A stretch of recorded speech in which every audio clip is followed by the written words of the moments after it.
बहुत दुखी होके चेयरमैन से प्रस्ताव रखा हमने। बहुत दुखी हैं हम।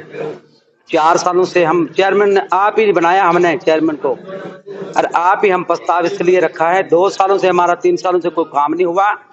सब चीज में भ्रष्टाचार है। सफाई कर्मचारियों में भ्रष्टाचार है। मंडी के जो हमारे साधन चल रहे हैं, मतलब ट्रैक्टर चल रहा है, जो टेम्पो चल रहे हैं, उनके तेल में भ्रष्टाचार है। सभी कोई काम में हमारे भ्रष्टाचार हो रहा है। नगर पालिका के अंदर हमारे कोई काम नहीं हो रहे हैं। सभी पार्षद बहुत दुखी होके हम ये पार्षद प्रस्ताव रखने आए हैं।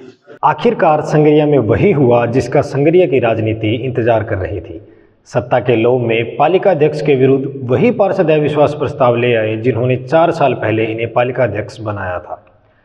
पूर्व नगर पालिका अध्यक्ष प्रदीप बेनीवाल और उपाध्यक्ष रीना महंत के नेतृत्व में आज मौजूदा पार्षदों ने सुखवीर सिंह के खिलाफ अविश्वास प्रस्ताव रख दिया और उन पर भ्रष्टाचार के आरोप भी लगाए। इस अविश्वास ने पहले ही दिन से विरोध में रहे विपक्ष को एक नया आशा भरा अवसर दे दिया। करीब 4 साल पहले सुखवीर सिंह शहर को नशा मुक्त और आवारा पशु मुक्त बनाने के कस्मों वादों के साथ एक युवा चेहरे के रूप में लोगों के बीच संगरिया का बेटा स्लोगन के साथ विकास की नई उम्मीद बनकर सामने आए थे और 35 में से 27 मत प्राप्त कर संगरिया नगर पालिका के अध्यक्ष बने और विपक्ष को सिर्फ 8 मतों का सहयोग मिला। अशोक गहलोत के नेतृत्व में कांग्रेस की सरकार के साथ साथ संगरिया नगर पालिका में कांग्रेस के बोर्ड की स्थापना हुई, जिससे जनता में विकास की उम्मीदें और मजबूत हो गई, परंतु काम उस अनुरूप नहीं हुआ जिसका जनता इंतजार कर रही थी। भ्रष्टाचार और पार्षदों के अनदेखी का दौर शुरू हो गया। जनता ने समय समय पर आंदोलन किया। गुरु नानक बस्ती में पानी की समस्या, संगरिया शहर में बदहाल सफाई व्यवस्था के लिए भी समय समय पर लोग नगर पालिका को घेरते नजर आए। सत्ता के मद में मदमस्त अध्यक्ष ने किसी की भी नहीं सुनी और अपने चहेतों के साथ लगातार जन भावनाओं और साथी पार्षदों की अनदेखी जारी रखी। पार्षदों को सब्र का बांध आखिर टूट ही गया।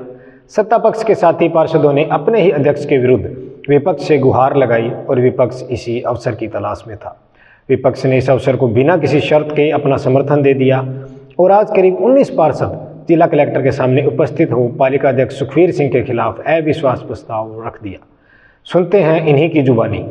जिस प्रकार की कोई जो योजनाएं आती थी उनका इनका जो सिस्टम जो फिक्स होता था कि ये 4 दिनों में लेना है, जो रिश्वत टाइप अपने बोलते हैं कि उनका फिक्स था। कोई भी योजना आती थी तो उनका एक फिक्स उनका प्रतिशत होता था, परसेंटेज होता था, कितना परसेंटेज उनको चाहिए। कहने में सुनने में ये आ रहा है कि बहुत बड़ी राशि एक व्यक्ति से, एक नौकरी के लिए ऐसे व्यक्ति से जो गरीब है, जिसको रोजगार चाहिए, जिसको नौकरी चाहिए, उससे बहुत बड़ी राशि इनके द्वारा वसूली गई है। कांग्रेस के संगठन की कमजोरी के चलते पूर्व में पीलीबंगा के पालिका अध्यक्ष को हटना पड़ा था। उसके बाद कांग्रेस के जिला अध्यक्ष सुरेंद्र दादरी को इस बाबत आवाज द्वारा आगाह भी कर दिया गया था कि संगरिया में भी कांग्रेस का बोर्ड समाप्त होने की स्थिति बन रही है, परंतु संगठन की ओर से कोई हस्तक्षेप नहीं किया गया। और तो और कांग्रेस के विधायक अभिमन्यु पुनिया जब नगर पालिका पहुंचे तो उनका अपमान करने में भी पालिका अध्यक्ष ने कोई कसर नहीं छोड़ी। इस तरह की घटनाओं के चलते कांग्रेस के अंदर कलह बढ़ गई और भारतीय जनता पार्टी को बैठे बिठाए कांग्रेस के पालिका अध्यक्ष को हटाने के लिए एक अवसर मिल गया।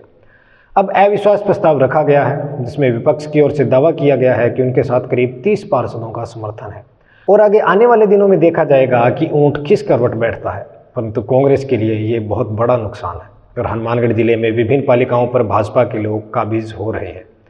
आवाज का अनुमान है कि यदि अविश्वास प्रस्ताव का प्रायोजन कामयाब होता है तो भविष्य में एक न्याय मित्र पालिका की अगुवाई करेगा। और आवाज से जुड़े लोगों को क्या लगता है कि कौन होगा नगर पालिका संगरिया का अगला चेयरमैन?